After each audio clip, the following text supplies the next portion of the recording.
Grateful sina PBB Celebrity Collab Edition 2.0 Third Big Placers, Ashley Sarmiento at Joaquin Arce sa dami ng mga sumusuporta sa kanila mula nang lumabas sa bahay ni Kuya.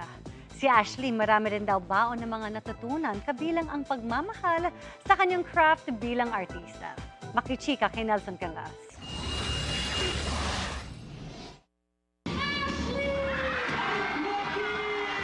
Mas focus sa kanilang craft ngayon sina PBB Celebrity Collab Edition 2.0 Third Big Placers, Ashley Sarmiento at Joaquin Arce.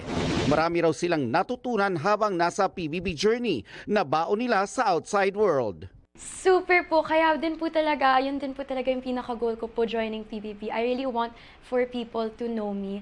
And natutuwa po ako na minahal po nila ako kung sino po ako. At ngayon po, sana mahalin din po nila yung work ko naman po, yung acting ko naman po pagdating sa acting. Kasi po, super passion ko po siya. Natutunan ko po talagang mahalin yung pag-aartista. Dahil sa PBB, dumoble ang followers nila. Bagay na kanila raw ipinagpapasalamat. With the attention, I guess I came in PBB knowing na, it would be a spotlight. It would be a platform for me to step on.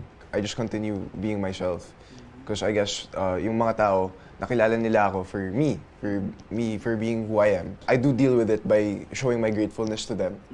Like, as in, grabe talaga yung support. Iniiwasan daw nila Ashley at Joaquin ang manood ng mga clips ng stay nila sa bahay ni Kuya.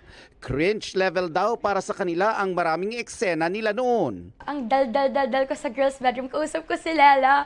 Tapos sabi ko, hindi ko pa na-expect na ganyan pala itsura ko kapag ganun yung ginagawa ko. Tapos medyo nahiya po ako kasi syempre napanood po yun ng family ko and everybody else. Pero wala po, nakakatuwa lang. Pero as much as possible po, hindi po ako nanonood ng clips kasi nakikringe din po ako. Pero kung babalik sila sa time na nasa PBB house sila, may babaguhin kaya sila? Honestly, I mean, I'm sure if you watched yung journey ko, like, madami akong pagkakamali. Of course, like, if given the choice, I wouldn't have done those mistakes. But if you ask me right now if I would go back and change them, I wouldn't. Because maganda yung bunga. Like, maganda yung nakuha ko. As in, I learned from everything. And had those not happened, I wouldn't have been able to, improve. Nelson Canlas updated sa Showbiz Happenings.